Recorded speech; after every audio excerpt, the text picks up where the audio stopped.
Hello guys, ఎలా ఉన్నారు?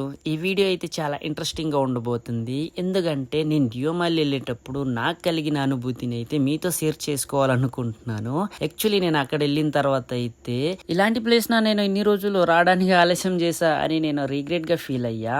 But నేను చెప్పేది ఏంటంటే sometimes the journey is even more beautiful than the destination అని చెప్తా. ఎందుకంటే ఇలాంటి ప్రయాణాలు మనసుకి ఇచ్చే ప్రశాంతత మాటల్లో చెప్పలేము. కొండపైకి వెళ్లే కొద్ది దారంతా చల్లగా, చుట్టూ పచ్చదనం, మబ్బుల్ని మనల్ని తాకుతూ వెళ్తుంటే ఆ అనుభూతి మాటల్లో చెప్పలేం. నాకు తెలిసింది ఏంటంటే sometimes life is not about the destination, it's all about those little beautiful moment. ఈ వర్షాకాలంలో 4 గోడల మధ్య ఉండడం కంటే ప్రకృతి ఒడిలోకి వెళ్ళడమే కదా అసలైన ఫీలింగ్. ఆ మబ్బు కోసం అంత దూరం వెళ్ళాలేటి బ్రో అని మీరు అనొచ్చు. బట్ మేము వెళ్ళే టైంకి అక్కడ మబ్బు కవర్ చేయడం వలన అయితే నేను డియోమాలి పూర్తిగా ఆ స్పాట్ ని నేను క్యాప్చర్ చేయలేకపోయాను.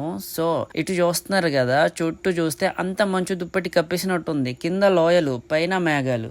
This view is totally breaking అనే చెప్పుకోవచ్చు. వర్షంలో దడుస్తున్న ఈ చల్లగాలుల మధ్య ఇక్కడ నిలబడడం ఒక అన్ఫర్గెటబుల్ ఫీలింగ్ ఇచ్చింది. ఈ ప్రయాణం, ఈ జ్ఞాపకాలు ఎప్పటికీ గుర్తుండిపోతాయి. మీరు కూడా మీ ఫ్రెండ్స్ తో కలిసి ఎప్పుడైనా ఇలాంటి మాన్సూన్ ట్రిప్ ప్లాన్ చేశారా? కామెంట్ లో చెప్పండి. వీడియో నచ్చితే తప్పకుండా లైక్ చేయండి, షేర్ చేయండి, సబ్స్క్రైబ్ చేయడం మర్చిపోకండి. Until next time, keep exploring, stay and safe. See you guys.